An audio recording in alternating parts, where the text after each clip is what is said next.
Selamat pagi, Bapak Ibu Saudara yang terkasih di dalam Tuhan. Salam sejahtera, Tuhan Yesus menyertai kita. Pagi menyapa kembali hadir bersama dengan saya Pendeta Lintang Anggraini.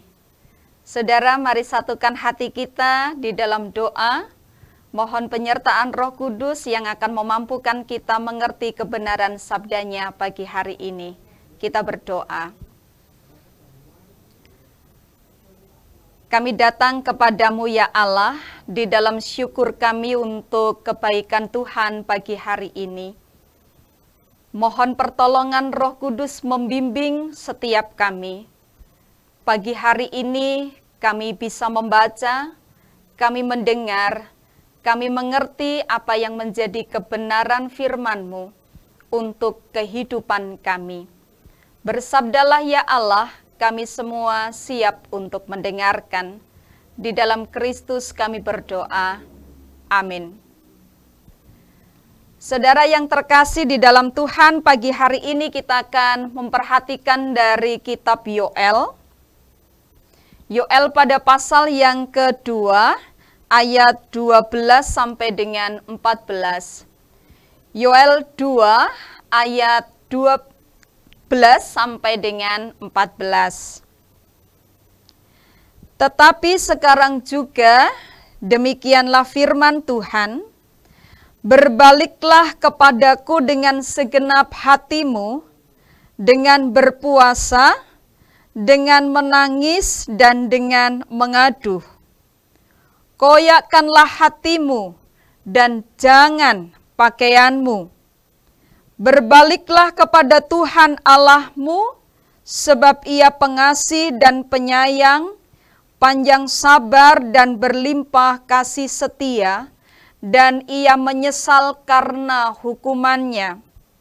Siapa tahu, mungkin Ia mau berbalik dan menyesal, dan ditinggalkannya berkat, menjadi korban sajian dan korban curahan bagi Tuhan Allahmu. Saudara yang berbahagia, setiap kita yang tahu benar apa yang Tuhan kehendaki melalui firman-Nya dan kita melakukannya.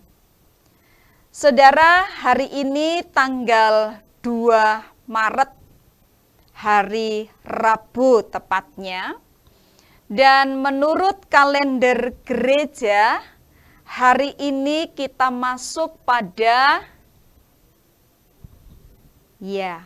perayaan Rabu Abu. Perayaan Rabu Abu yang menandai hari pertama masa Prapaskah, ketika kita mengarahkan hati, pikiran kita menuju pada Jumat Agung, dan kemudian kita dapat merayakan kebangkitan Kristus pada Minggu Paskah. Saudara, pada Rabu Abu, kita semua warga gereja diberkati dengan abu yang ditorehkan pada dahi kita dengan tanda salib.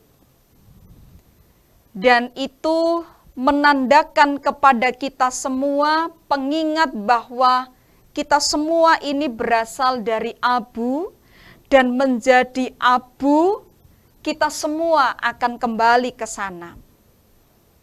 Penandaan dahi dengan abu memiliki dua tujuan. Kerendahan hati kita di hadapan Tuhan, itu yang pertama. Dan yang kedua, sebagai penyesalan dan pertobatan kita.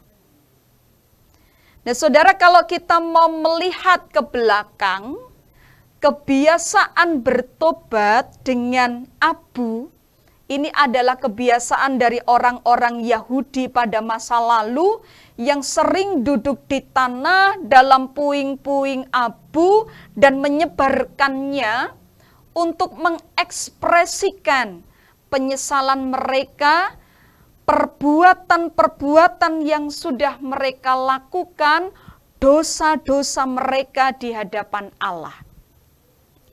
Catatan dalam Perjanjian Lama banyak sekali disampaikan kepada kita. Kitab Yeremia misalnya, "Hai putri bangsaku, kenakanlah kain kapung dan berguling-gulinglah dalam debu." Ini mau mengingatkan Yeremia kepada bangsanya untuk bertobat dan merendahkan diri di hadapan Tuhan. Kita masih ingat juga orang-orang Niniwe ketika mereka mendengarkan berita penghukuman dari Allah melalui Nabi Yunus. Mereka sadar dan percaya. Sebagai salah satu tanda pertobatan, ketika Raja Niniwe mendengar nubuatan Yunus bahwa Niniwe ini akan ditunggang balikkan, ia turun dari singgasananya dan ditanggalkannya jubahnya, diselubungkannya kain kapung, lalu ia duduk di atas abu. Dan pasti kita juga masih mengingat Ayub. Ayub juga duduk di atas abu ketika mengalami ujian yang besar dalam kehidupannya. Nah saudara, semua tindakan itu hendak mengungkapkan penyesalan manusia, hendak mengungkapkan pertobatannya, dan sekaligus kesadarannya bahwa kita memang orang-orang yang harus bergantung pada Allah. Kita tidak bisa hidup dengan diri kita sendiri dan kita tidak memiliki kemampuan itu.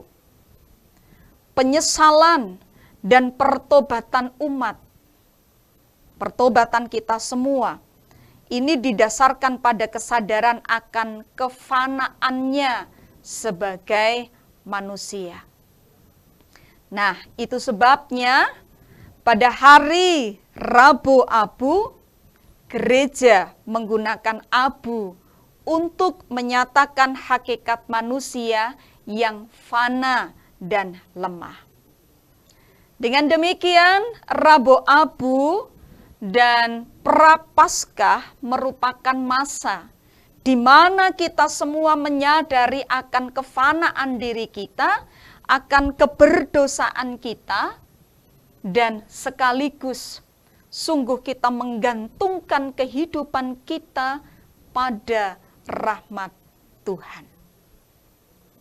Sesudah perayaan Rabu Abu berarti kita memulai masa Prapaskah kita dan kita masuk pada masa puasa Paskah kita.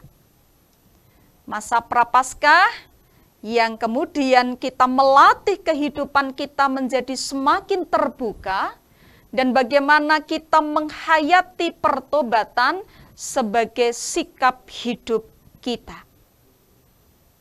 Pertobatan yang dimaksud adalah agar kehidupan kita semakin berkenan di hati Tuhan dan kita semakin setia memelihara kekudusan kita. Puasa mengajak kepada kita bukan sekedar kita menahan bagaimana kita tidak makan, bagaimana kita tidak minum, tetapi sungguh-sungguh bagaimana kita menjaga kekudusan hati kita. Itu sebabnya bacaan kita pagi hari ini Yoel berkata, "Koyakkanlah hatimu dan jangan pakaianmu." Karena yang dikehendaki Tuhan dalam puasa adalah hati kita yang dikoyakkan. Bukan sekedar bagaimana saya menahan lapar, bukan sekedar bagaimana saya menahan haus saya, tetapi menahan nafsu-nafsu kehidupan kita, keinginan-keinginan kita yang bertentangan dengan kehendak Allah. Hati yang mau dikoyakkan, sehingga kita sungguh-sungguh menyesali semua kesalahan dan dosa kita. Dengan penuh syukur kita akan mengalami kasih, pengampunan yang dari Allah yang akan terjadi dalam kehidupan kita setiap hari. Saudara, mari kita menghayati Rabu Abu yang hari ini kita akan jalani bersama-sama, kita akan peringati bersama, Kita siapkan diri kita untuk memasuki masa prapaskah kita. Mari kita atur kehidupan kita dengan lebih baik lagi, supaya hati kita sungguh-sungguh berkenan di hadapan Tuhan. Selamat memasuki perayaan Rabu Abu, selamat memasuki masa prapaskah, dan Tuhan memberkati kita. Amin. Kita berdoa.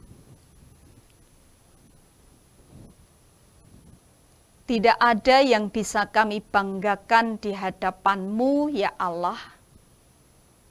Kekurangan, kelemahan kami, keberdosaan kami, bahkan kami mengakui kefanaan hidup kami.